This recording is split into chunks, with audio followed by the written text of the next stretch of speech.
What's up, Tesla family? It's Rey-Jay back with another video. And in this one, I want to break down what's happening with SPY, Tesla, Nvidia, the QQQ, and a couple of other tickers, and break down what's going on with the economic calendar moving forward, what you should be watching for as time progresses for the charts. But let me just mention that I am not a financial planner. Make sure you take nothing I say as financial advice. And also, if you guys can, please check out the Moomoo link. If you deposit $100, you're guaranteed 5 free stocks. If you deposit $1,000, you're guaranteed 15 in total. And the offer ends in just 5 days.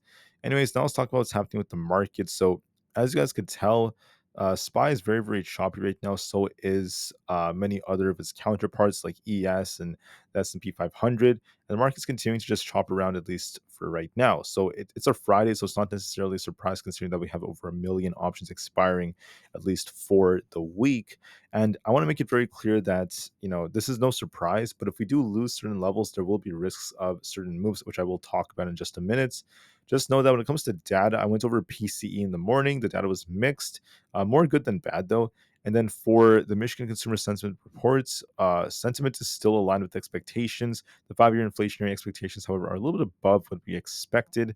Not to mention the fact that the current conditions report was also below expectations. So some things were okay, other things were not looking as great for this. It's just so overall.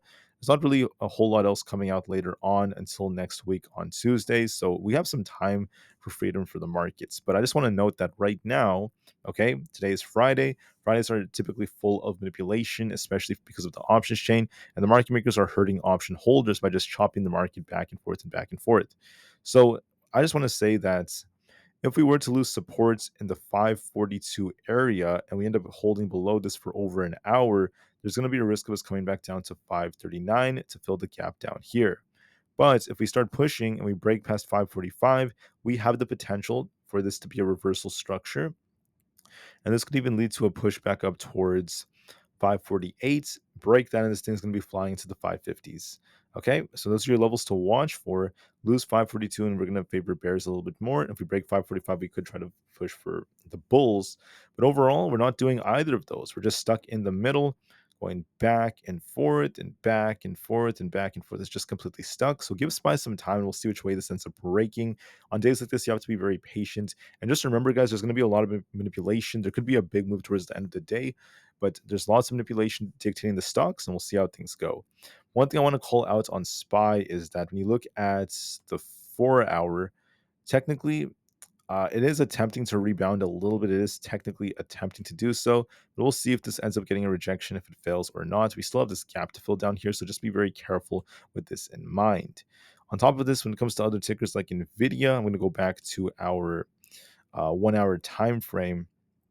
Nvidia is also just trading sideways, going back and forth and back and forth. We called out that it might dip down to fill this gap. That's exactly what ended up happening. As you guys could see, we have this support down here. That's worth watching just at 112. I think my support got deleted for 1 second, so it's okay. I'll redraw that, but this is going to be our support right here, this 112 area. The resistance up to about 115, and we've been going back and forth all day, at least for the most part. Just one little dip, and it's been just kind of choppy. It is possible we dip lower if we lose 112, but we'll have to wait and see if Nvidia holds. As of right now, it's just kind of lackluster and very, very choppy. For Bitcoin's trying to rebound a little bit, but make sure you watch to see how well this holds up. Watch 68,000 as our resistance. If we reject up that, we could be coming back down to 66,800. If we break through that, we could be turning back up. As of right now, it's uptrending, but I just want to say that it's kind of slowing down. It's starting to chop around as well. So it's very, very boring. So give it some time. ES is also very choppy. We have resistance around just under 5,500, and we have support currently at around 5,475. If we do break that, we'll be coming back down. But right now, ES is very, very choppy, so give it some time. SPX is also quite choppy, but I do want to note the facts that we have two gaps. There's one big one up above, but there's also another gap that's unfilled way down here around 53.75. So we could go either way. We'll just have to give this some time just to see how things progress. Let me go back to Tesla. Tesla's not looking that great. We have a nice double top like structure that developed, and we failed to hold support at 219. So I'm seeing some weakness because Tesla's getting a lot of downgrades from analysts. So we have a double top. We're coming back down. If we lose 215, we'll be looking for 212. We also have resistance at 219. It is possible Tesla tries to push a little closer to 219, then just continues to chop around a bit.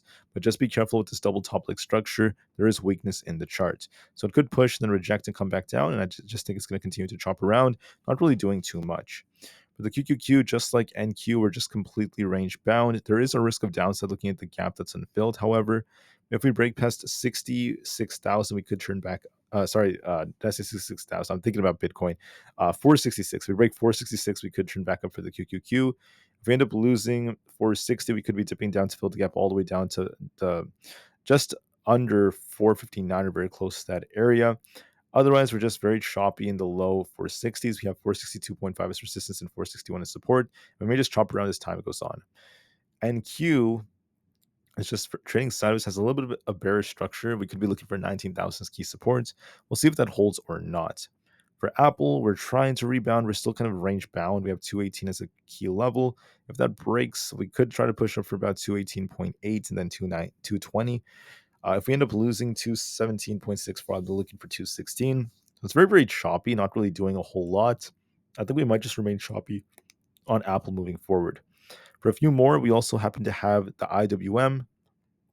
This dipped a bit all the way down towards 221. Now it's just chopping at 222. I think it's just going to continue to do so, but there is a risk of it dipping lower if we end up losing 222. As of right now, we're chopping, so give it some time. For Coinbase, there's a risk of downsides. We have this big gap to fill down on the hourly time frame. We're kind of chopping around this 240 area, but we could actually dip later, depending on if we could hold 241 or not. We're kind of shuffling here as well. If that breaks, we still have that gap to fill. Amazon, it did come down to fill the gap towards 180 and still trading sideways. Just notice that we still have a head and shoulders like structure on Amazon. Hasn't fully played out yet when you zoom out like this. So there is technically a risk of downside, at least for Amazon. If we break past 183, we could turn back up. If we fail to do so, we'll be dipping to 180. If that breaks, we turn bearish. There is a head and shoulders, so the structure is more bearish on Amazon, but we'll have to see how well it holds up for now. As of right now, it's chopping around. Meta has a bearish structure, but is trying to rebound. There could be an attempt to get back up towards about 468 to 470. It is possible we retest those levels, but we'll see if Meta rejects off our 20 EMA or not. So the structure is still bearish on Meta. It could try to push a little bit higher for 468. Watch 465 as resistance and 468 and 470.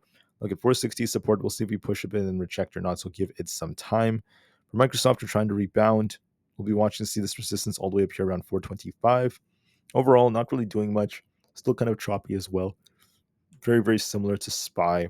Google's looking a little bit more bearish. We'll be looking to see if we end up tipping towards 165, so give it some time. Otherwise, it's not really doing much. GameStop is also kind of choppy. It is attempting to push, so we'll be watching to see if we can try to break past this resistance at 25. If we do break that, we could be looking for 25.25 after that. And then for AMC, we're also trying to push higher. We'll see if we can try to hold above 5.11. If that holds, I'll be looking for 5.25 to be tested soon. So I'm seeing some life in the memes. Right now, SPY is very choppy. It's a Friday, so it's not necessarily a surprise. And we'll see how we end up closing. So I'm going to give this a couple of hours, and I'll be back by then. With that being said, guys, the market is still range bound, so we'll just have to give this some time, and we'll see what kind of reactions we get. We still have a lot of gaps below, so we'll see if SPY gets a rejection or not by the end of the day. As of right now, we're seeing buyers trying to hold it up, so we'll see how it goes. With that being said, have a great day, guys, and peace out.